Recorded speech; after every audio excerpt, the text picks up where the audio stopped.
সুপ্রিয় দর্শক, আমি মুর্শিদুল ইসলাম স্বাগত জানাচ্ছি সম্পাদকীয়তে। আমাদের আজকের আলোচনার বিষয় যথারীতি নির্বাচনী উত্তেজনা। আর এ নিয়ে আমাদের সাথে আলোচনার জন্য উপস্থিত রয়েছেন ইকবাল সোবহান চৌধুরী, প্রধানমন্ত্রীর তথ্য উপদেষ্টা ও সম্পাদক ডেইলি অবজারভার।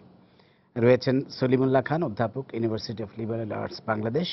রয়েছেন মাহফুজুল্লাহ, সিনিয়র সাংবাদিক ও কলামিস্ট। দর্শক, আপনাদের বলে দিই, আপনারা ইচ্ছে করলে আমাদের সাথে সরাসরি এই আলোচনায় অংশ নিতে পারেন। আমাদেরকে ফোন করতে পারবেন, যে এই নাম্বারগুলো টেলিভিশনের পর্দায় দেখা যাবে সেই নাম্বারে। এছাড়া আপনারা ফেসবুক অথবা SMS এর মাধ্যমেও আপনাদের মন্তব্য পাঠাতে পারেন। তো আমরা আলোচনায় যাবার আগে দেখে নেব এই মুহূর্তের সর্বশেষ সংবাদগুলো। বেগম জিয়ার গাড়িবহরে হামলার নিন্দা, আওয়ামী লীগ সমর্থিত প্রার্থীদের সুষ্ঠু পরিবেশ দাবি। সেনাবাহিনী মাঠে থাকবে না, আবারও জানালো সিইসি। বিএনপি সমর্থিতদের ক্ষোভ। সিলেট শাহজালাল বিশ্ববিদ্যালয়ে শিক্ষকদের আন্দোলন অব্যাহত, 2 মাসের ছুটিতে উপাচার্য। সিন্ডিকেটের বৈঠকে সিদ্ধান্ত।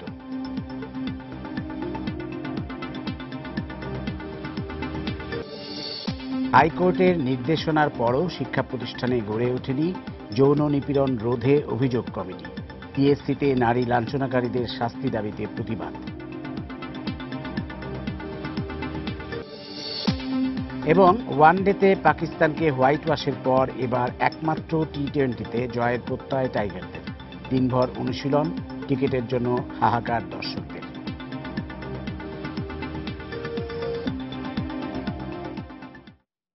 আমরা এবার সরাসরি চলে আসবো আমাদের আজকের আলোচনায় নির্বাচনী উত্তেজনা নিয়ে। সিটি নির্বাচন বেশ জমে উঠেছে ঢাকায় এবং চট্টগ্রামে। উত্তেজনাকর পরিস্থিতি অনেক দিক থেকেই তৈরি হয়েছে। তার মধ্যে সর্বশেষ যেটি আজকে জানা গেল যে 21 তারিখে আমাদের নির্বাচন কমিশন বলেছিল যে সেনাবাহিনী মোতায়েন থাকবে স্ট্রাইকিং ফোর্স হিসেবে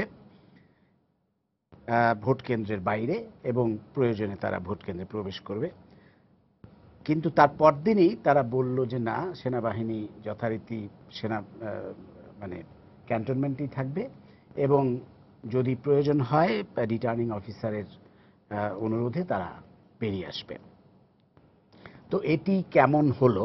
এটি কি পিছুটান কিনা নির্বাচন কমিশনের? কারণ সেনাবাহিনী কিন্তু যে কোনো সময়ে জেলা ম্যাজিস্ট্রেটের অনুরোধে যে কোনো সময়ে মাঠে নামতে পারে, সেটার জন্য আলাদা করে কোনো ব্যবস্থা দরকার হয় না। আমি জনাব ইকবাল সোবহান চৌধুরী, আপনাকে দিয়ে শুরু করতে চাই। এই ইসির এই সিদ্ধান্তকে আপনি কিভাবে দেখছেন? প্রথম প্রশ্ন হলো যে ইসির সিদ্ধান্তের জবাব তো বা ব্যাখ্যা নির্বাচন কমিশনই দেবে। তবে সাধারণভাবে সেটি হলো, প্রথম যে নিয়মতান্ত্রিকভাবে নির্বাচন বা আমাদের দেশে সেনাবাহিনী তাদের দায়িত্বে আসা নির্ভর করে, যখন এমনিতেই বলা হয় তারা আসে সিভিল অ্যাডমিনিস্ট্রেশনকে সহযোগিতা করার জন্য। ইংরেজিতে বলা হয় in aid of civil administration. তো আজকে নির্বাচনের মূল দায়িত্ব কিন্তু এখন আইন শৃঙ্খলা রক্ষা বাহিনী, এবং সেই দায়িত্বটি তারা এখন পর্যন্ত যেটি আমরা দেখছি যে নির্বাচনকে কেন্দ্র করে বা নির্বাচনী ক্যাম্পেইনকে কেন্দ্র করে এখন পর্যন্ত আমাদের মিডিয়াতে তেমন ধরনের বড় ধরনের নাশকতামূলক অথবা সহিংস কোনো কর্মকাণ্ড এখনো আমরা দেখছি না। এবং নির্বাচনী যে প্রচারণা, 2-1টি ছোটোখাটো ঘটনা ছাড়া মোটামুটিভাবে প্রতিদ্বন্দ্বী প্রতিপক্ষ যে প্রার্থী আছেন তারা কিন্তু সারা এলাকা জুড়ে তারা এবং তাদের সমর্থকরা নির্বাচনী প্রচারণা করছেন। এমনকি এটাও দেখা গিয়েছে যে পাশাপাশি 2টি প্রতিপক্ষ দলের প্রার্থীদের নির্বাচনী প্রচারণা প্রসেশন বা হেঁটে যাচ্ছেন, কিন্তু সেখানে কোনো সহিংসতা বা কোনো উত্তেজনামূলক অবস্থা সৃষ্টি হয়নি। এই পরিপ্রেক্ষিতে যেটি এমনকি আমরা অনেক সময় দেখি যে মিডিয়াতে আসে যে এতগুলো কেন্দ্র ঝুঁকিপূর্ণ, সেটাও কিন্তু এখন পর্যন্ত আমরা মিডিয়াতে দেখিনি যে এতগুলো ঝুঁকিপূর্ণ বলে মিডিয়া চিহ্নিত করেছেন। এমনকি প্রার্থীরাও কিন্তু এই কথাটি অভিযোগ করেননি এই মুহূর্তে যে এই ঝুঁকিপূর্ণ আছে কিনা। শুধুমাত্র আমাদের এখানে এখন একটা ধারণা সৃষ্টি হয়ে গেছে যে সেনাবাহিনী নামলেই বোধহয় আমাদের নির্বাচনটি সুষ্ঠু হবে। জি, কিন্তু প্রশ্নটি হলো যে সেনাবাহিনী অবশ্যই তার দায়িত্ব পালন করবে যখনই দেশের প্রয়োজনে, রাষ্ট্রের প্রয়োজনে। কিন্তু সিভিল অ্যাডমিনিস্ট্রেশন বা সিভিল জি। যে আইন শৃঙ্খলা রক্ষা বাহিনী, তাদেরও তো দায়িত্ব আছে যে একটি সুষ্ঠু জি, না নির্বাচন করা। প্রশ্নটা যেটা এবং হচ্ছে, এর আগে আমি আরো বলতে চাই, এর আগে যে 5টি সিটি কর্পোরেশন নির্বাচন অনুষ্ঠিত হয়েছে সেখানে কিন্তু সেনাবাহিনী ছাড়াই জি, না কিন্তু না সুষ্ঠু নির্বাচন প্রশ্নটা আমি হয়েছে। একটু আপনাকে ইন্টারাপ্ট করতে হচ্ছে। প্রশ্নটা দাঁড়াচ্ছে যে সেনাবাহিনী নিয়োগ দেওয়ার দাবিটা বিরোধী দলের ছিল, বিরোধী পক্ষের, বিএনপি সমর্থিত প্রার্থীদের, এবং আওয়ামী লীগ সমর্থিত প্রার্থীরা বলছিল যে সেনাবাহিনী নিয়োগ দেওয়ার প্রয়োজন নেই। সেটা নির্বাচন কমিশন যে কোনো সিদ্ধান্ত নিতে পারত, কিন্তু নির্বাচন কমিশন একদিন সিদ্ধান্ত নিল যে সেনাবাহিনী থাকবে, 26 থেকে 29 এপ্রিল পর্যন্ত নির্দিষ্ট সময়ও বলা হলো, পরদিনই আবার সিদ্ধান্তটা পরিবর্তন হলো। এটাকে আপনি কিভাবে দেখছেন? এটা তো আমি বলেছি যে এর ব্যাখ্যা বা এর উত্তর একমাত্র নির্বাচন কমিশনই দিতে পারবে বা নির্বাচন কমিশনকেই দেওয়া উচিত। জি, এবং আমি মনে করি আপনি যে কথাটি বলেছেন যে তারা যে সিদ্ধান্ত নিয়েছেন বা সিদ্ধান্ত পরিবর্তন করেছেন, কেন সেদিন সিদ্ধান্ত নিয়েছিলেন আর কেন পরিবর্তন করলেন, আমি মনে করি এই ব্যাখ্যাটি সুস্পষ্টভাবে দিলে পরেই কিন্তু এই আমাদের মধ্যে সংশয় বা এ নিয়ে যে বিভিন্ন যে মানে মতানৈক্য সেগুলি থাকবে না। জি। সলিমুল্লাহ খান, আপনার কাছে আসবো একই বিষয় নিয়ে, যে নির্বাচন কমিশন কিন্তু আজকেও প্রধান নির্বাচন কমিশনার বললেন, শুধু সিদ্ধান্তটা জানিয়ে দিলেন, কিন্তু এর ব্যাখ্যা দিলেন না যে তারা কেন সিদ্ধান্তটা পরিবর্তন করলেন। এর আগেও কিন্তু আমরা দেখেছি যে নারায়ণগঞ্জ সিটি নির্বাচনের সময় ইলেকশন কমিশন সেনাবাহিনী চেয়েছিল কিন্তু পায়নি, চেয়েও পায়নি। এরকম ঘটনাও ঘটেছে আমাদের দেশে। তো আপনি কিভাবে দেখছেন? যে কথাগুলো আমরা শুনছি এখন, তার মধ্যে একটা হচ্ছে আগের যে 5টি সিটি কর্পোরেশন নির্বাচন হয়েছে সেখানে নামানো হয়নি, অথবা কেউ কেউ এমনও বলছে কোনো সিটি বা স্থানীয় নির্বাচনে সেনাবাহিনী নামানো হয়নি। আরেকটা হলো নারায়ণগঞ্জের সময় নামানোর জন্য অনুরোধ করা সত্ত্বেও শেষ পর্যন্ত সেনাবাহিনী যায়নি। তো যখন 21 তারিখে নির্বাচন কমিশন ঘোষণা করলেন যে সেনাবাহিনীকে ধরে নিচ্ছে সিভিল প্রশাসনের সাহায্যার্থে ডাকা হবে, তখন লক্ষ্য করেছেন বিএনপির পক্ষ থেকে ব্যারিস্টার মওদুদ আহমেদ স্বাগতই জানালেন, কিন্তু সাথে সাথে অন্যান্য প্রার্থীরা বললেন সেনাবাহিনীকে জুডিশিয়াল পাওয়ার বা বিচার করার ক্ষমতা দিতে হবে, এ না দিলে এটা কোনো কাজের হবে না। Right. সেই সমালোচনা অব্যাহত থাকার সময় তখন ইসির সর্বশেষ ঘোষণাটি আসলো, যেটার কথা আপনি বললেন। তো তাতে অনেকে মনে করছেন নির্বাচন কমিশন পশ্চাদপসরণ করেছে নিজেদেরকে। কথাটা সত্য কিনা আমাদের এখন এটা ভাবতে হবে। যে তখন তারা যে ব্যাখ্যাটা দিয়েছেন যে যদি রিটার্নিং অফিসাররা অথবা সিভিল প্রশাসন দাবি করেন তাহলে তারা সেনাবাহিনী সবসময় প্রস্তুত। এই কথা সত্য যে আমাদের দেশে সেনানিবাসগুলো ঢাকা শহরের মধ্যে অথবা চট্টগ্রামেরটাও বেশি দূরে নয়, সুতরাং তাদের ডাকলে তাদের আসার যে সময় লাগবে সেটা খুব বেশি নয়, অর্থাৎ এটা তারা আধা ঘন্টার মধ্যে বা আরও কম সময়ের মধ্যে স্ট্রাইকিং ফোর্স হিসেবে কাজ করতে পারবেন। প্রশ্নটা হলো যদি প্রয়োজন হয় তাহলে তারা আসার জন্য প্রস্তুত আছেন, কিন্তু তাতেও পরিষ্কার যে তাদেরকে এনফোর্সমেন্ট পাওয়ার দেওয়া হবে কিন্তু জুডিশিয়াল পাওয়ার দেওয়া হবে না। তো এই দিক থেকে একটা প্রশ্ন থেকেই যাবে। জুডিশিয়াল পাওয়ার দেওয়া হবে না, এটা কিন্তু আইনে আছে। হ্যাঁ, যে সেনাবাহিনী আসলে যেহেতু আইন শৃঙ্খলা রক্ষাকারী বাহিনীর সংজ্ঞায় পড়ে না, সুতরাং তাদের জুডিশিয়াল। এখন সমস্যাটা আমাদের সত্যিকার বলতে গেলে পরিপ্রেক্ষিতের দিকে তাকাতে হবে। আমরা সবাই পরিপ্রেক্ষিতের দাসী। এই জন্য যে গত 1 বছর ধরে এক ধরনের একটা রাজনৈতিক আমাদের যেগুলোকে অচল অবস্থা ছিল, গত 3 মাসে এটা একটা সন্ত্রাসে রূপান্তরিত হয়েছিল, আর 1 বছরেরও বেশি হয়ে যায়। সেই জন্য এই বিশেষ পরিস্থিতিতে আজকে অধ্যাপক এমাজউদ্দিন আহমেদ বলছেন, পত্রিকায় পড়লাম, উনি বললেন বেগম জিয়া নির্বাচনে যে অংশ নিয়েছেন অথবা নিচ্ছেন সেটা যেন শাসক দল চায় না, অর্থাৎ না নিলেই তারা খুশি হতেন, এই জাতীয় একটা বক্তব্য এসছে। তো এখানে আইকত স্বীকারতে হবে যে কি আমি ইকবাল সোবহান চৌধুরীর কথার সাথে সুর মিলিয়ে বলবো যে কোনো প্রার্থী এখন অভিযোগ করেন যে আমাদের এই এলাকাটি ঝুঁকিপূর্ণ, কিন্তু বিএনপির সমর্থিত প্রার্থীরা সবসময় বলছেন সেনাবাহিনী নামাতে হবে, এটা তাদের একটা কনস্ট্যান্ট রিফ্রেইন বা ধোয়া। এখন তার অতিরিক্ত গত 3 দিনে যে ঘটনাগুলো ঘটেছে, যে বেগম জিয়া প্রচারণায় নেমেছেন, অনেকে বলছেন আমরা বিস্মিত হয়েছি, কিন্তু বেগম জিয়ার বহরের উপর যে ছোট বড় হামলা যাই হোক, সহিংসতার ঘটনা ঘটেছে, সেটা কিন্তু সর্বত্র এমনিতে সাধারণ মানুষের মধ্যে নিন্দা আকর্ষণ করেছে।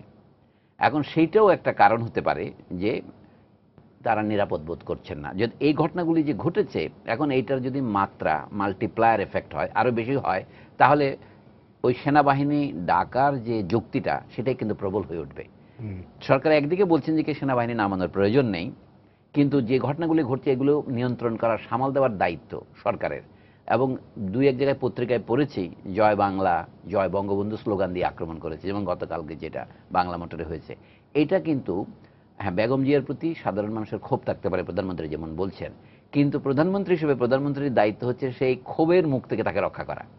এই যে আমরা বলি পুল সিরাত, দুদিক দিয়ে হাঁটার, এইটারে সরকার সফল হয়েছেন বলে মনে হচ্ছে না। জনাব মাহফুজুল্লাহ, আপনি কি বলবেন সার্বিক বিষয় নিয়ে? আচ্ছা, আলোচনাটা অন্যদিকে নেওয়ার জন্য না, কিন্তু আমি নিজে নৈতিকভাবে মনে করি, আমি একটু স্মরণ করতে চাই, আজকে 2 বছর পূর্ণ হয়ে যাচ্ছে। আসলে আগামীকাল দিন ভোর হলেই রানা প্লাজার যে দুর্ঘটনা তার 3য় বছর শুরু হবে। এবং এই সময়টিতে আপনার রানা প্লাজার দুর্ঘটনা নিয়ে আমরা অনেক কিছু দেখেছি। এর মধ্যে একটা জিনিস আমাকে খুব ব্যথিত করেছে বিভিন্ন সময়, এই যে সাইকোলজি অফ ডিনায়াল, এই অর্থ নিয়ে, সাহায্য নিয়ে, রানা প্লাজার ঘটনার জন্য কারা দায়ী, এই যে ডিনায়ালের যে সাইকোলজিটা আমাদের মধ্যে, এটা আমাকে খুব আপনার ব্যথিত করেছে। এবং আমি আজকে রানা প্লাজায় যারা নিহত হয়েছেন তাদের আত্মার মাগফিরাত কামনা করি, এবং এটিও আশা করি যে ভবিষ্যতে আমাদের গার্মেন্টস ব্যবসায়ীরা এই ধরনের দুর্ঘটনা যেন না ঘটে সেই ব্যাপারে সতর্ক হবেন। এবার আপনার প্রশ্নে আসি, এই যে সেনা মোতায়েন নিয়ে যে ব্যাপারটা, এখানে দুই একটি কথা বোধ হয় আমাদের এই আলোচকের মিস করে গেছেন। সেটা হচ্ছে যে 21শে এপ্রিল যখন প্রধান নির্বাচন কমিশনার সেনাবাহিনী মোতায়েনের কথা বললেন, তখন তিনি কিন্তু একটা খুব গুরুত্বপূর্ণ বাক্য বলেছিলেন যে এর ফলে জনমনে স্বস্তি আসবে। তার মানে কি? তার মানে হচ্ছে ওই তারিখে তিনি অনুভব করেছিলেন, বা তারা অনুভব করেছিলেন, নির্বাচন কমিশন, যে সেনা মোতায়েন করলে যে ধরনের শঙ্কা মানুষের মনের মধ্যে আছে, কারণ আমাদের দেশে নির্বাচন নিয়ে বিভিন্ন সময় বিভিন্ন শঙ্কা কাজ করে, অতীত এগুলো ঘটেছে, সেই শঙ্কাটা তারা করতে চান, দূর করতে চান। এবং নির্বাচন কমিশনের বিরুদ্ধে যেহেতু গত কিছুদিন ধরে প্রচুর সমালোচনা হয়েছে, সেই জন্য হয়তো সম্ভবত এই সমালোচনা থেকে মুক্ত থাকার জন্য তারা এই সিদ্ধান্তটা নিয়েছেন। আবার এই যে সর্বশেষ তাদের যে সিদ্ধান্ত, এটিও অবাক করার মতন। তো তাহলে আপনি ওইটা করলেন, এইটা কেন করলেন? এর কোনো ব্যাখ্যা কিন্তু নির্বাচন কমিশন দেয়নি। এখন কয়েকটা বিষয় বোধহয় আমাদের দর্শকরাও জানেন, আপনি মানে সেটা হচ্ছে যে সেনাবাহিনী তো আর এখন আর মোতায়েন হচ্ছে না, কারণ সেনাবাহিনী ক্যান্টনমেন্টে আছে, ক্যান্টনমেন্টই তার ঘর, সে ঘরেই থাকছে, তো তার মোতায়েনের কোনো প্রশ্ন উঠছে না। আপনি বলছেন স্ট্রাইকিং ফোর্স হিসাবে থাকবে, স্ট্রাইকিং ফোর্স হিসাবে সিআরপিসি অনুযায়ী ডিস্ট্রিক্ট ম্যাজিস্ট্রেট যিনি, তিনি যে কোনো সময় প্রশাসনের প্রয়োজনে বা জননিরাপত্তার প্রয়োজনে সেনাবাহিনীকে তলব করতে পারেন। তৃতীয় যেটি খুব গুরুত্বপূর্ণ বিষয়, সেটা একটা মজার বিষয়, এই যে আপনার ক্যান্টনমেন্ট, যেটা আপনারা জানেন যে ক্যান্টনমেন্টের ভেতরে যারা থাকেন তারা কিন্তু সিটি কর্পোরেশন নির্বাচনের ভোটার না কেউই আইনগতভাবে, কারণ এইটি সম্পূর্ণভাবে ক্যান্টনমেন্ট বোর্ডের এখতিয়ারাধীন এলাকা। তারা জাতীয় নির্বাচনের ভোটার, কিন্তু সিটি কর্পোরেশন নির্বাচনের ভোটার না। এই অবস্থায় আপনার, এবং এর সঙ্গে যদি আপনি যোগ করেন যে গত কয়েকদিনে যে ঘটনাগুলো ঘটেছে, সিটি কর্পোরেশন নির্বাচনকে নিয়ে কিন্তু শুরুটা এক ধরনের আমরা দেখেছিলাম যে একটা আশাবাদী একটা মানে শুরু হয়েছিল যে নির্বাচন হবে, শান্তিপূর্ণভাবে হবে, মানুষ তার গণতান্ত্রিক কর্মকাণ্ডে অংশগ্রহণ করবে। কিন্তু গত 3-4 দিনে, যেটা সলিমুল্লাহ খান বললেন, যে যেইভাবে বেগম জিয়ার গাড়ি বহরে হামলা হয়েছে এবং সংবাদপত্রের বদৌলতে, টেলিভিশনের বদৌলতে, এর খুব বেশি মন্তব্য করার প্রয়োজন নেই, মানুষ দেখেছেন এবং কারাই হামলা করেছেন সেটাও দেখেছেন। সেখানে দুটি হতে পারে। এই হামলা যখন ঘটেছে তখন আমার কাছে মনে হয়েছে যে একটা হচ্ছে তাকে ফিজিক্যালি ইনজিওর করা বেগম জিয়াকে, আর আরেকটি হচ্ছে এই ধরনের ভয়ভীতি মোকাবেলায় যদি বিএনপি নির্বাচন থেকে সরে যায়, তাহলে সরকারের দিক থেকে যেটি যুক্তি দাঁড়াবে যে তোমরা তো নির্বাচনে অংশগ্রহণ করো নাই, কারণ অন্যান্য দলীয় প্রার্থীরা আছেন মেয়র নির্বাচনে, কাজে এটি অল ইনক্লুসিভ একটা ইলেকশন হয়েছে, একটা দল না আসলে নির্বাচনে কোনো ক্ষয়ক্ষতি হবে না। কিন্তু এখন পর্যন্ত যা মনে হচ্ছে যে বিএনপি নির্বাচন থেকে সরে যাবেন না। কিন্তু এই পরিস্থিতির পর সবাই কিন্তু শঙ্কিত যে নির্বাচনের দিন আরও অনেক বেশি ভায়োলেন্স হবে বা হতে পারে। এবং মজাটা যেই জায়গায়, সেটা হচ্ছে যে সরকারের জন্য কিন্তু এখন চ্যালেঞ্জটা অনেক বড়, অন্যদের জন্য না।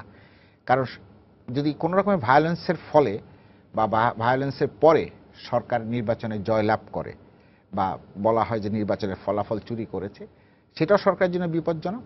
আবার তাহলে কি হবে? তাহলে বিরোধী দল বলবে যে দেখো, আমরা সবসময় দাবি করে এসেছিলাম দলীয় সরকারের অধীনে নির্বাচন সম্ভব না, আর যদি জেতে তাহলেও বলবে, বিরোধী দল যদি যেতে তাহলে বলবে যে দেখো তোমাদের জনসমর্থনের এই অবস্থা, কাজেই আসো আমরা জাতীয় নির্বাচনে যাই। কাজে সরকারের জন্য কিন্তু এটা, এখন সরকারের এই দলীয় লোকজন কেন এই কাজটি করলেন এইটি আমি কিন্তু এখন পর্যন্ত কোনো ব্যাখ্যা খুঁজে পাই না।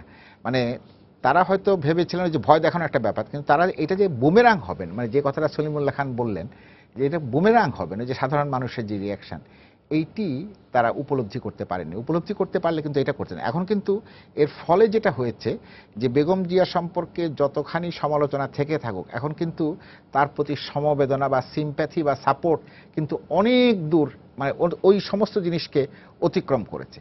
এবং মানুষ আজকে ভাবতে শুরু করেছে, বিশ্বাস করতে শুরু করেছে যে আমাদের প্রধানমন্ত্রী সহ অন্যান্য মন্ত্রীরা বেগম জিয়া নির্বাচনী প্রচারণায় অংশগ্রহণ করবার আগে যেসব মন্তব্য করেছেন, সেই সব মন্তব্য এই ধরনের কর্মকাণ্ডকে উৎসাহিত করেছে, যেটি করার আদৌ কোনো প্রয়োজন ছিল না। এবং তারা যত কথাই বলুন না কেন, বেগম জিয়া কিন্তু নির্বাচনী কর্মকাণ্ডে অংশগ্রহণ করবার সম্পূর্ণ আইনগত অধিকার আছে। দ্বিতীয় হচ্ছে, তারা বলছেন যে পথে গাড়ি বহর নিয়ে জ্যাম হয়েছে। গতকালকে যে ঘটনা আপনার বাংলাদেশে জ্যাম হয়নি, সেখানে ট্রাফিক লাইটের কারণে তার গাড়ি দাঁড়িয়ে গিয়েছিল। ধরেও যদি নেই যুক্তির খাতিরে, তর্কের খাতিরে, যে রাস্তা জ্যাম হয়েছিল, তো রাস্তা জ্যাম হলে তো নির্বাচন কমিশন তাকে নোটিশ পাঠাবে যে আপনার নির্বাচনী প্রচারণার কারণে আপনি রাস্তায় জ্যাম করেছেন, এটি আপনি আর করবেন না ভবিষ্যতে। তো এমনই পাঠিয়েছে কিন্তু না, নির্বাচন। আমি বলছি যে সেটা কিন্তু আপনিও জানেন, আমিও জানি, এমন আমরা কিন্তু, সবাই জানি। আমি জি। শেষ করে দিচ্ছি এখানে, যে আমাদের দেশে অনেক কারণেই জ্যাম হয়, মন্ত্রীদের কারণে রাস্তা জ্যাম হয়, বন্ধ হয়। মানুষ কিন্তু, ওনারা যেটা বলতে চাচ্ছেন সরকার, যে মানুষ তখন বিক্ষুব্ধ হয়ে গাড়িতে হামলা করেছে, নো, দিস ইজ এ শিয়ার লাই। কারণ আমাদের এখানে মন্ত্রীদের কারণে, অন্যান্যদের কারণে যখন রাস্তা বন্ধ হয়, জ্যাম হয়, তখন কি মানুষ গিয়ে গাড়ি ভাঙচুর করেছে কারোটা? আমার অন্তত মনে পড়ে না। জি, কিন্তু আপনার কাছে আমি একটা প্রশ্ন আসবে। আপনি যেটা বলেছেন যে বেগম জিয়ার প্রতি মানুষের যদি কোনো বিরূপ প্রতিক্রিয়া থাকেও, সেটা এই গত 3 দিনের যে তার উপর হামলা, তার ফলে সিম্প্যাথি গ্রো করছে। আমি জানি না যে সেটা আসলে এই গত 3 মাসে যা কর্মকাণ্ড হয়েছে, তা এই 3 দিনের কর্মকাণ্ডে সেটা ধুয়ে মুছে যাবে কিনা, সেটা একটা প্রশ্ন। সেই সেটা প্রশ্নে হয়তো পরে একটু আসবো, বাড়িয়ে বলেছেন, কিন্তু সেটা একটু হ্যাঁ, পরে আসবো। আমাদের সাথে একজন দর্শক আছে টেলিফোনে, আমরা ফোনটা নিয়ে নিই। প্রিয় দর্শক, আপনার পরিচয়টা দিয়ে প্রশ্ন করুন। জি, আমার নাম শহীদুল ইসলাম খান, আমি চট্টগ্রাম থেকে বলছিলাম। জি, বলুন। জি, আসসালামু আলাইকুম। আমি সাংবাদিক মাহবুব সাহেবের কাছে প্রশ্ন আমার। জি, বলুন। যে নির্বাচন কমিশনার বা তথা নির্বাচন কমিশন কি সেনাবাহিনী নামাতে কি ভয় পাচ্ছে কিনা, বা জি। এর সম্পর্কে সরকার থেকে কোনো চাপ আছে কিনা? ধন্যবাদ, ধন্যবাদ। আমার মাহফুজুল্লাহ ভাই, আপনাকে এই প্রশ্ন হ্যাঁ, করেছে। আচ্ছা, এই প্রশ্নের জবাবটা নিয়ে তারপরে এর আগে যে আপনি যে প্রশ্নটা করেছেন সেটা, নির্বাচন কমিশন কি সেনাবাহিনী নামাতে ভয় পাচ্ছেন কিনা বা সরকার চাপ দিচ্ছেন কিনা, এটা আমি জনাব ইকবাল সোহান চৌধুরী শুরুতে একটা কথা বলেছেন, যেটা তো নির্বাচন কমিশনের পক্ষে, প্রথম অংশটা নির্বাচন কমিশনের পক্ষে ব্যাখ্যা করা সম্ভব, আর দ্বিতীয় অংশটা সরকারের পক্ষে ব্যাখ্যা করা সম্ভব। কিন্তু জনমনে কতগুলো পারসেপশন তৈরি হয়, তো আমার ধারণা সেই ধরনের পারসেপশন থেকে এই ধরনের প্রশ্নের উদ্রেক ঘটেছে, বা এই ধরনের প্রশ্ন উদ্রেক ঘটেছে। আর প্রথম যেটা বললেন, না, সেটা আমি বললাম যে জনাব সলিমুল্লাহ খানের বক্তব্যটাকে ধার করেই কিন্তু আমি ওইটা বলেছি, যে আপনার মানুষের স্মৃতি কিন্তু, আপনি যত কথাই বলুন না কেন, মানুষের স্মৃতি, জনমনের যে স্মৃতি, সেই স্মৃতি কিন্তু খুব দীর্ঘস্থায়ী বিষয় না। যদি দীর্ঘস্থায়ী বিষয় হতো তাহলে কিন্তু আমাদের দেশের পরিস্থিতি অন্য রকমের হতো। অনেক জিনিস এই দেশে ঘটেছে, কিন্তু ভুলে মানুষের যায়, মানুষ স্মৃতি ভুলে থেকে ধূসর হয়ে যায়। এই সর্বশেষ যে ঘটনা ঘটেছে সে কিন্তু অতি সাম্প্রতিক, সেই জন্য মানুষের মনের মধ্যে এটা আছে। জি। আর আরেকটা হচ্ছে যে সেটা হচ্ছে যে ওই যে বললাম, মিডিয়ার কল্যাণে মানুষ কিন্তু খুব বিভৎস, সবকিছু জেনে যাচ্ছে। কতগুলো বিভৎস ছবি দেখেছে, চিত্র দেখেছে, যে কারণে আপনি কোনো কিছু লুকোতে পারছেন না মানুষের কাছ থেকে। জি, আমি ইকবাল ভাই আপনার কাছে এই প্রশ্নটা নিয়ে আসবো, যে আসলে আমরা যেটা দেখলাম গত 3 দিনে, যে বেগম জিয়ার গাড়ি বহরে যে হামলা হয়েছে, এবং সেখানে বলা হয়েছে যে ছাত্রলীগের কর্মীরা এটা করেছে, অনেক পত্রিকায় আসছে, আজকে প্রথম আলো পত্রিকায় কিছু নামও আসছে। তো এই ঘটনাগুলো কেন ঘটছে, এবং পুলিশ বা প্রশাসন কিন্তু খুব বেশি যে তৎপর হচ্ছে, খুব বেশি তৎপর হলে কিন্তু প্রথম দিন হয়তো ঘটনা ঘটতো, দ্বিতীয় দিন বা তৃতীয় দিন আর ঘটার সুযোগ ঘটতো না আর কি।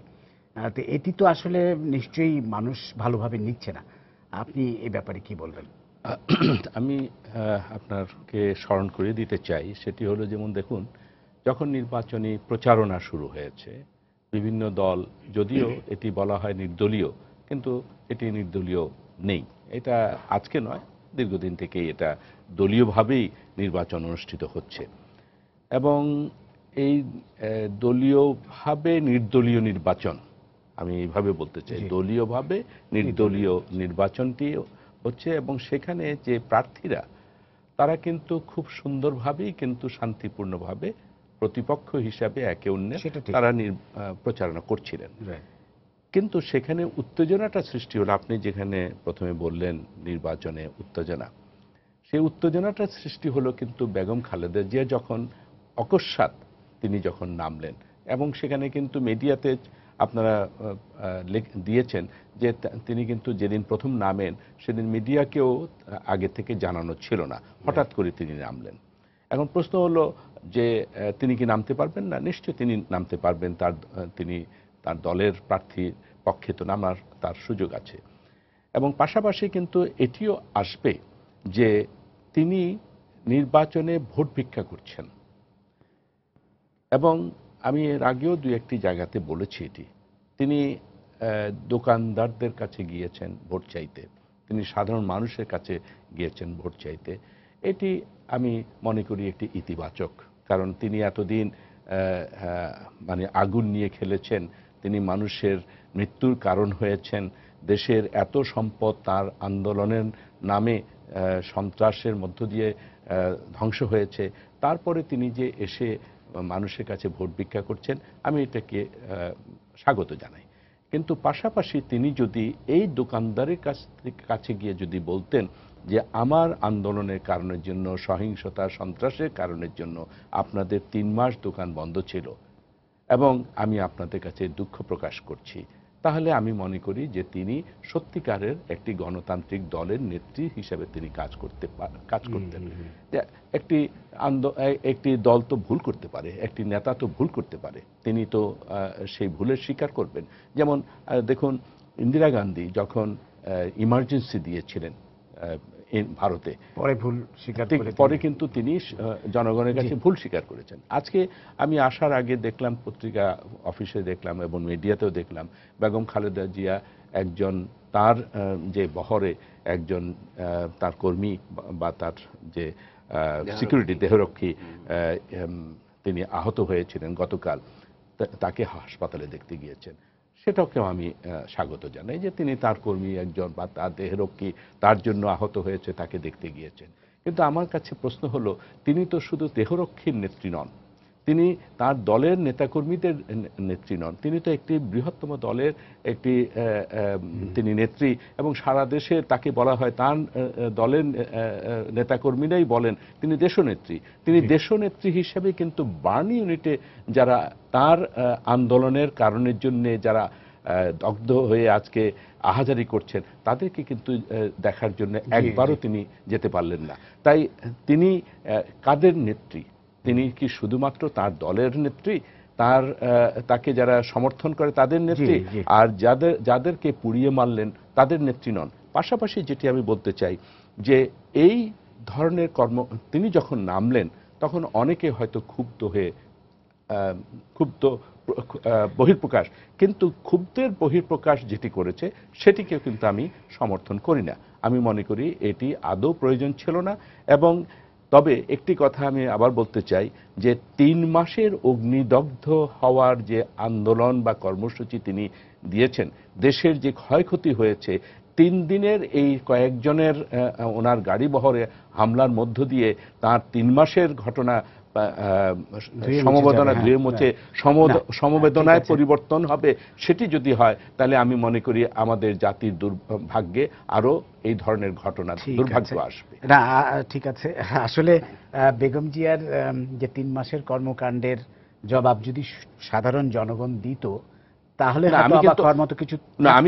আমি কিন্তু এই যে তার বহরের উপরে, তার গাড়ির উপরে যে হামলা, বা এটাকে কিন্তু আমি কোনোভাবেই আমি সমর্থন করি না, কারণ এটা দরকার ছিল না। তাকে কালো পতাকা দেখানো হয়েছিল, তাকে জনগণ জিজ্ঞেস করতে পারত আপনি এত কেন ক্ষয়ক্ষতি করলেন, কিন্তু তার বহিঃপ্রকাশটি তিনি যেভাবে করেছেন, আমি আবার একটু বলতে চাই, একজন আমার প্রতি অন্যায় করেছে বলে আমি সিমিলার অন্যায় করে আমি তার অন্যায়ের প্রতিবাদ করব, সেটা কিন্তু সমর্থনযোগ্য না। বা আমরা যদি স্মরণ করতে পারি যে প্রেসিডেন্ট বুশকে ইরাক সফরের সময় যেমন একজন জুতা নিক্ষেপ করেছিল তার কর্মকাণ্ডের ক্ষোভ প্রকাশ করার জন্য, সেই রকম কোনো ঘটনা যদি ঘটতো, বা টমেটো নিক্ষেপ করতো কেউ, কোন বিক্ষুব্ধ না, জনতা, প্রথম দিন তো সেটাকে আমরা ধরে নিতাম না, বিক্ষুব্ধ প্রথম জনতার দিন ক্ষোভ তো হিসেবে। কালো পতাকা ছিল, হ্যাঁ, প্ল্যাকার্ড দেখানো হয়েছে, এটা ভালো, গ্রহণযোগ্য। ওগুলি ভালো। গণতান্ত্রিক পদ্ধতিতে আপনি কালো পতাকা দেখাতে পারেন, যদিও আমাদের দেশের সবাইকে আমরা কালো পতাকা দেখাতে পারবো না, সেটা অন্য কারণে। না, দ্বিতীয় হচ্ছে যে এখানে যে জনাব ইকবাল সামান চৌধুরী দুটি বিষয় সামনে এনেছেন। একটা হচ্ছে দোকানদের কাছে গিয়ে তিনি ভোট চেয়েছেন, ফাইন, তিনি যে কোনো লোকের কাছে ভোট চেয়েছেন। দোকানদাররা কিন্তু কোনো অ্যাংরি রিয়াকশন দেয়নি। অ্যাংরি রিয়াকশন যারা দিয়েছেন পত্র পত্রিকায়, বিশেষ করে প্রথম আলো এবং যুগান্তর এবং অন্যান্য টেলিভিশন চ্যানেল, খুব পরিষ্কারভাবে তারা চিহ্নিত করেছেন যে এরা ছাত্রলীগের। আমি খুব পরিষ্কারভাবে বলতে চাই, বেগম জিয়া গত 3 মাসের আন্দোলনে ছাত্রলীগ ক্ষতিগ্রস্ত হয় নাই, এক। দ্বিতীয় হচ্ছে ছাত্রলীগ যেরকমভাবে হামলা করেছে, যে ছবি আমরা দেখেছি পত্রিকায়, এটি খুব স্পষ্টত একটা সংগঠিত আক্রমণের চিত্র। যেসব লাঠি তারা ব্যবহার করেছেন, যেই লোকটির পেছনে আপনার পকেটের মধ্যে পিস্তল আছে, অথচ পুলিশ তাকে কিছু করছে না। এরপরে আমার মনে হয় যে গণতন্ত্রের ভবিষ্যৎ নিয়ে আমাদের শঙ্কিত হওয়ার মতন যথেষ্ট কারণ আছে, বা গণতান্ত্রিক যে কালচারের কথা আমরা বলি। বলছেন যে হঠাৎ করে তিনি নামলেন, তো হঠাৎ করে নামলে তো এত মানে ছাত্র লীগের এত ছেলে মেয়ে জড়ো হওয়ার কথা, এত ছেলেদের জড়ো হওয়ার কথা না, জানার কথা না। তার মানে কি তারা আগে থেকেই জিনিসটা পরিষ্কার করে রেখেছেন যে উনি আসবেন, নির্বাচনী প্রচারণায় নামবেন, এবং যেসব পয়েন্ট উনি যেতে পারেন সেই সব পয়েন্টে আমরা লাঠি সোটা নিয়ে, অস্ত্র নিয়ে আমরা দাঁড়িয়ে থাকবো, তার উপরে হামলা করব, তার গাড়ি ভাঙচুর করব। এবং ধরেন কালকে তার নিরাপত্তা কর্মীদের একজনকে যেরকম অমানসিকভাবে আপনার রাস্তায় তাকে মারধর করা হয়েছে, যেটি আপনি 28শে অক্টোবরের লগি বৈঠার ঘটনাও কিন্তু স্মরণ করিয়ে দেয় আমাদেরকে। না, ঠিক আছে। আমি একটু মাহফুজুল্লাহ সাহেব যেহেতু বললেন কথাটা, আমি অবতারণা করতে চাই। পুলিশকে যেভাবে এই আন্দোলনের নামে পুলিশকে মাথা ফাটিয়ে দেওয়া হলো, তাকে হত্যা করা হলো, সাধারণ মানুষকে যেভাবে, সেটাকে কিন্তু তিনি নিন্দা করলেন না। তিনি নিন্দা করলেন শুধুমাত্র বেগম খালেদা জিয়ার প্রহরী অমানবিক হয়েছে, এটাও কিন্তু ঠিক না। আমি কিন্তু একটি কথা বলেছি যে আমাদের গণতন্ত্র কোথায় ছিল 3 মাস? কোন গণতান্ত্রিক আন্দোলনের নামে এই মানুষকে অগ্নিদগ্ধ করে মারা হয়েছে? কোন গণতান্ত্রিক আন্দোলনের নামে এই 15 লক্ষ শিক্ষার্থীদের জীবন অনিশ্চয়তার দিকে ঠেলে দেওয়া হয়েছে? কোন গণতান্ত্রিক আন্দোলনের নামে এই দোকান বন্ধ রেখে আমাদের প্রায় 17,000, ওয়ার্ল্ড ব্যাংকের রিপোর্ট অনুযায়ী 17,000 কোটি টাকা ক্ষতিগ্রস্ত করা হয়েছে? কার বিরুদ্ধে এই আন্দোলন ছিল?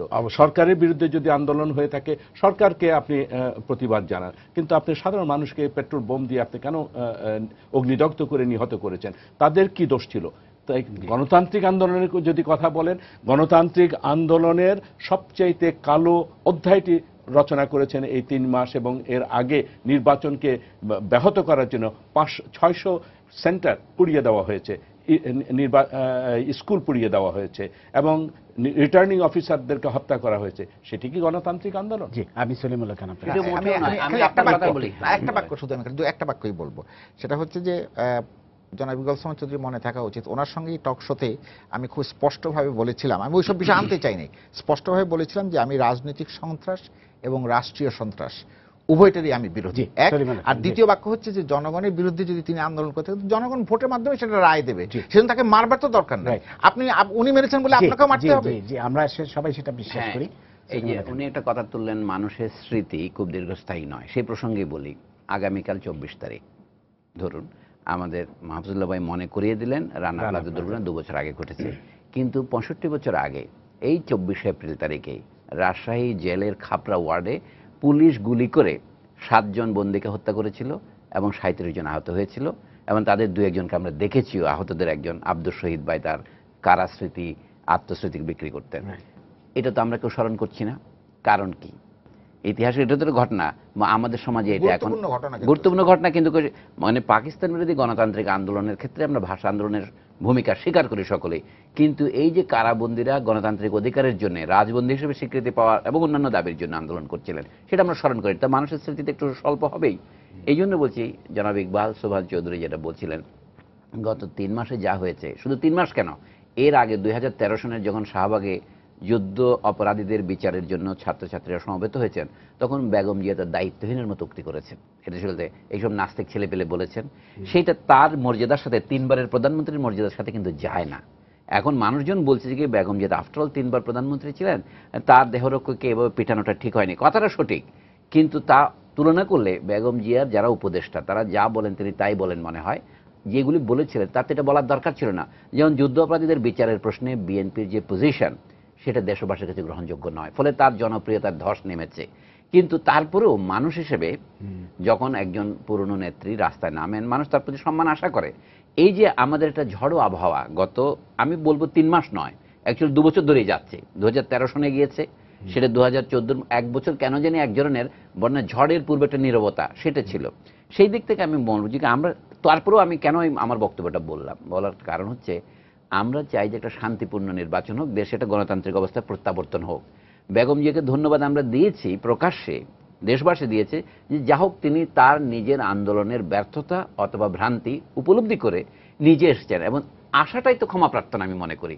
আমাদের দেশের নিয়ম হচ্ছে কি আমরা কথায় কথায় ধন্যবাদ দিই না, এটা আধুনিক শিক্ষিত লোকেরা করতেছেন। আমরা মাথা নাড়লে বোঝা যায় আমি খুশি।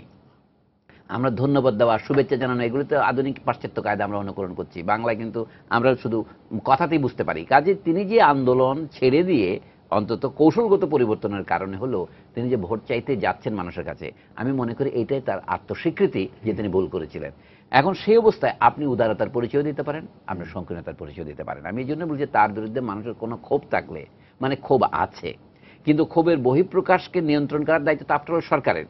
নিয়ন্ত্রণ করার এই অর্থে তাকে রক্ষা করা সরকারের দায়িত্ব। হ্যাঁ, সেই দিক থেকে আমি মনে করি এখানে আমি ওনাকে অ্যাড করব, সেটা হবে বলবো যে সরকারের পক্ষ থেকে আজকে একজন মন্ত্রী বলেছেন, এবং আমি মনে করি যে যারা এই কাজগুলো করেছে তাদেরকে চিহ্নিত করে তাদেরকে বিচারের মুখোমুখি আনা দরকার। তাহলে কিন্তু দুটো খুবই ভারসাম্য হবে। কিরকম যে সরকারের দিক থেকে কেউ যদি করে, সরকারের দায় দায়িত্ব কেন নেবে? রাইট। দল এই দায় দায়িত্ব কেন নেবে? আমি একটা খারাপ কাজ করলে সেটি আমার আমি একটু যোগ করি, এখন আরো একটা আশঙ্কার কারণ হয়েছে, আমরা যেটাকে আজকে আলোচনায় আনিনি। এই যে 2 দিন আগে আশুলিয়ার ব্যাংকে যে ঘটনা ঘটলো, এই ধরনের ঘটনা বাংলাদেশে আগে ঘটেনি। বাংলাদেশ ব্যাংকের গভর্নর আনপ্রেসিডেন্টেড ওয়েতে আইজিপিকে চিঠি দিয়েছেন যে আমাদের এইগুলিকে রক্ষা করতে 9000 শাখা আছে আমাদের ব্যাংকের, এই শাখা ব্যবস্থাপকরা আজকে অনিরাপদ বোধ করছেন। তো সেইটা একটা নতুন ফেনোমেনা, গ্রেনেড বিস্ফোরণ করে এতগুলো। সেখানে আরও একটা আশঙ্কার বিষয়, একটা ছেলে যার নাম বোরহান উদ্দিন, যাকে বলা হচ্ছে শিবিরের কর্মী বলে পরিচয় পাওয়া গেছে, এইটার সাথে শুধু অর্থনৈতিক সন্ত্রাস নয়, এটা রাজনৈতিক সন্ত্রাসের অংশ কিনা সেটাও একটা বিরাট একটা নতুন ফেনোমেনা। আমি সেজন্য বলতে চাচ্ছি যে এই বেগম খালেদা জিয়াকে প্রতিবাদ অবশ্যই জানাতে হবে। প্রতিবাদ না জানালে পরে আমি মনে করি এটা এক ধরনের আমরা বিস্তৃতির প্রতিবাদ জানাতে হবে, কিন্তু প্রতিবাদের ভাষাটি এটি হওয়া বাঞ্ছনীয় নয়। এবং যারা এই কাজগুলো করেছেন, যদি দলের ভিতর থেকে যদি কেউ করে থাকেন, আমি মনে করি তারা অতি উৎসাহে দলের ক্ষতি করছেন, এবং সেই কারণের জন্য তাদেরকে বিচারের কাঠগড়ায় আনা উচিত। তাহলে দুটো জিনিস হবে, একটি জিনিস হবে প্রতিবাদ অবশ্যই হবে যারা করেছেন। আমি তো বলেছি যে বেগম খালেদা জিয়া তার প্রহরীকে দেখতে গিয়ে হাসপাতালে গিয়েছেন, কিন্তু বার্ন ইউনিটে যেতে পারেননি। এই যে সংকীর্ণতাটা, এটাও কিন্তু আমাদেরকে মানে আহত করে। এবং পাশাপাশি আমি বলি যে তার মানে এই নয় যে তিনি এই কাজগুলো করেছেন বলে তার বহরের উপরে হামলা করতে হবে। প্রতিবাদ নিন্দা অবশ্যই থাকবে, কিন্তু একজন ওই যে বলে যে কুকুর কামড় দিয়েছে বলে আমি কুকুরকে কামড় দিতে যাব, সেটি কিন্তু আমাদের রাজনীতির সংস্কৃতি হওয়া উচিত নয়। আমি শেষ করতে চাই আমার কথাটা হচ্ছে, এখন আমাদের মূল আশঙ্কাটা হচ্ছে 28 তারিখের নির্বাচনে বিএনপি, আমরা যতটুকু বুঝতে পারছি বিএনপি সমর্থিত প্রার্থীরা নির্বাচন প্রত্যাহার করবেন না, নিজেদের আর উপায় নাই, তাদের নাম তো ব্যালটে থাকবেই, তারা নির্বাচনী প্রচারণা বন্ধ করবে না। যেমন আজকে বেগম জিয়ার প্রচারণায় বের হননি বলে খবর পাওয়া গেছে। তো এখন সমস্যা হলো এই নির্বাচন জনগণের কাছে গ্রহণযোগ্য হবে কিনা, অর্থাৎ নির্বাচনটা নিরপেক্ষ হয়েছে কিনা এটা মানুষ বলবে কিনা। সেনাবাহিনীর নামেও তার গ্যারান্টি পাওয়া যাবে না যদি আচরণের মধ্যে আমরা মহা ভায়োলেন্স বন্ধ করতে না পারি। সেই জন্য নির্বাচনের গ্রহণযোগ্যতা অনেকখানি নির্ভর করছে এই উভয় পক্ষের উত্তেজনাপূর্ণ আচরণকে খানিকটা প্রশমিত করার উপর। সেনাবাহিনী না নামিয়েও যদি নির্বাচন সুষ্ঠুভাবে হয়, সেটা এখন তো হচ্ছে দিবালোকের সামনে, ক্যামেরার সামনে। এখন আমাদের যুগের টেকনোলজি পরিবর্তিত হয়েছে, এখন যুদ্ধ হচ্ছে আপনার স্মার্ট মেশিনের মাধ্যমে। কাজে এইখানে এই ফিজিক্যাল ভায়োলেন্সের উপস্থিতিটা নিয়ন্ত্রণ করার প্রয়োজন আছে। জি, আমি জনাব মাহফুজুল্লাহ আপনার কাছে যাব। নির্বাচন সুষ্ঠু হবে কিনা, শান্তিপূর্ণ হবে কিনা চূড়ান্ত অর্থে সেটা তো আমরা দেখবই। আর নির্বাচনের পরেই বা কি হবে, বিএনপিতে একটা কৌশল হিসেবে নির্বাচনটা নিয়েছে, আওয়ামী লীগও একটা কৌশল হিসেবে নির্বাচনটাকে দিয়েছে, বিএনপিও নিয়েছে। হয়তো এই আন্দোলন অনেকেই বলছেন যে ব্যর্থ আন্দোলন, তাদের ব্যর্থ আন্দোলন থেকে একটা উদ্ধারের একটা রাস্তা হয়তো তারা খুঁজে নিয়েছেন। তো সব মিলিয়ে নির্বাচনের ফলাফল সব পক্ষ মেনে নেবে কিনা, নির্বাচনটা যদি সবার কাছে মনে হয় যে হ্যাঁ সুষ্ঠু হয়েছে? আচ্ছা, এখানে আরো যে একটা প্রশ্ন এসছে সেটা হচ্ছে যে জনপ্রিয়তায় ধস আমাদের সময় কিন্তু শেষ হয়ে আসছে। জনপ্রিয়তায় ধস নেমেছে, ওটার সঙ্গে এটা সম্পর্কিত। সেটি তো আসলে নির্বাচনের মাধ্যমেই প্রমাণিত হবে কার জনপ্রিয়তায় ধস নেমেছে কি হচ্ছে। আরেকটা হচ্ছে, আপনি যখন রাজনৈতিক সন্ত্রাসের প্রতিবাদ করতে পারেন, সেই আপনি অধিকার নিজের উপরে নিজে নিয়ে নিয়েছেন, তাহলে রাষ্ট্রীয় সন্ত্রাসের প্রতিবাদ করবার অধিকার থাকা উচিত নাগরিকদের, কিন্তু সেটা কিন্তু দেওয়া হচ্ছে না। এবার আপনার প্রশ্নে আসি, সেটা হচ্ছে নির্বাচন যদি সুষ্ঠু হয়, নির্বাচন যদি সকলে ভোট দিতে পারেন, তারা যে মতামত প্রকাশ করেছেন সেই ফলটা যদি তারা নিয়ে যেতে পারেন ভোটাররা, তাহলে কিন্তু ছোটখাটো প্রতিবাদ উঠতে পারে, কিন্তু সেইটি কিন্তু ব্যাপক অর্থে গ্রহণযোগ্য হবে না। অতীতে আমরা বাংলাদেশের জাতীয় নির্বাচন সম্পর্কেও দেখেছি। কাজেই এইটা পুরোটার এখন দায় দায়িত্ব মূলত হচ্ছে নির্বাচন কমিশনের, যে তারা সুষ্ঠু একটা নির্বাচন করতে পারবেন না। সুষ্ঠু বলতে ভোটাররা ভোট কেন্দ্রে যেতে পারবেন কিনা, সঠিকভাবে ভোট দিতে পারবেন কিনা, এবং তারা যে রায় দিয়েছেন সেই রায়ের প্রতিফলন ঘটবে কিনা। এইটা যদি ঘটে, আমরা তো আর সবাই বোকা না, মিডিয়াও বোকা না, দেশের মানুষ সব বোকা না, তারা দেখবেন যে নির্বাচন এগুলো হয়েছে কিনা, হলে এই ফলাফল মেনে না নেওয়া ছাড়া তো অন্য কোনো রাস্তা থাকবে না। আমি শেষ 1 মিনিটের জন্য আপনার কাছে আসবো। আপনার কি মনে হয়, আপনার কি আশা নির্বাচন কতটুকু সুষ্ঠু হবে? আমি তো মনে করি যে এই নির্বাচন দিয়ে সরকার, বিশেষ করে প্রধানমন্ত্রী দুটি কাজ করেছেন। একটি হলো যে বেগম খালেদা জিয়া এবং বিএনপিকে তার এই নাশকতামূলক কর্মকাণ্ড থেকে বেরিয়ে আসার একটা সুযোগ তিনি দিয়েছেন। আরেকটি হলো এই যে নির্বাচনের মধ্যে যে ইনক্লুসিভ নির্বাচন করার যে দাবিটি ছিল সেটারও একটা পথ তিনি করে দিয়েছেন। তৃতীয় যেটি, সেটি হলো যে আমাদের যে নির্বাচনে এর আগেও আমরা দেখেছি সরকারি দল কিন্তু 5টি সিটি কর্পোরেশনে নির্বাচনে হেরে গিয়েছে, কিন্তু নির্বাচন কিন্তু সুষ্ঠু হয়েছিল। এখন আমাদের দেশে মুশকিল হলো যে বিরোধী দল যদি নির্বাচনে জয়লাভ করে তাহলে তারা বলে যে এটি না, তারা বলে যে জনগণ সরকারের বিরুদ্ধে অনাস্থা দিয়েছে, আর যখন হারে তখন বলে যে সরকার মানে সুষ্ঠু করতে দেয়নি। এই সংস্কৃতির থেকে আমাদের বেরিয়ে আসা উচিত। আর আশঙ্কা, সর্বশেষ নির্বাচন চট্টগ্রামে দেখেন মীর নাসিরকে পরাজিত করেছিলেন মহিউদ্দিন চৌধুরী, তখন ইনকামেন্টকে পরাজিত করার মতো। মহিউদ্দিন চৌধুরীকে পরাস্ত করেছিলেন এই যে বর্তমানে গত যিনি ছিলেন মঞ্জুর আলম সাহেব।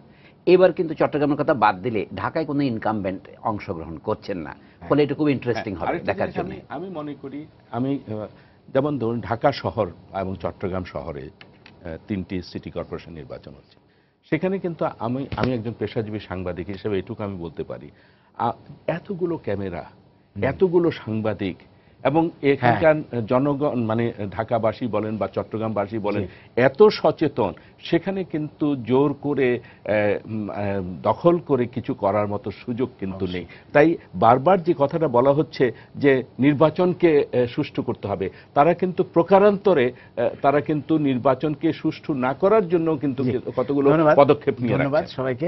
আমরা আশা করব এটি সুষ্ঠু শান্তিপূর্ণ সিটি কর্পোরেশন নির্বাচন আমরা পাবো 28 তারিখে। নির্বাচন কেমন হয়েছে 28 তারিখে, এবং সব পক্ষই সংযত আচরণ করবেন, এটাই এই আশা ব্যক্ত করে আপনাদের ধন্যবাদ জানিয়ে শেষ করছি আজকের সম্পাদকীয়। প্রিয় দর্শক, আগামীকাল আবারও দেখা হবে রাত 10টায়। দেখার আমন্ত্রণ রইল। শুভরাত্রি।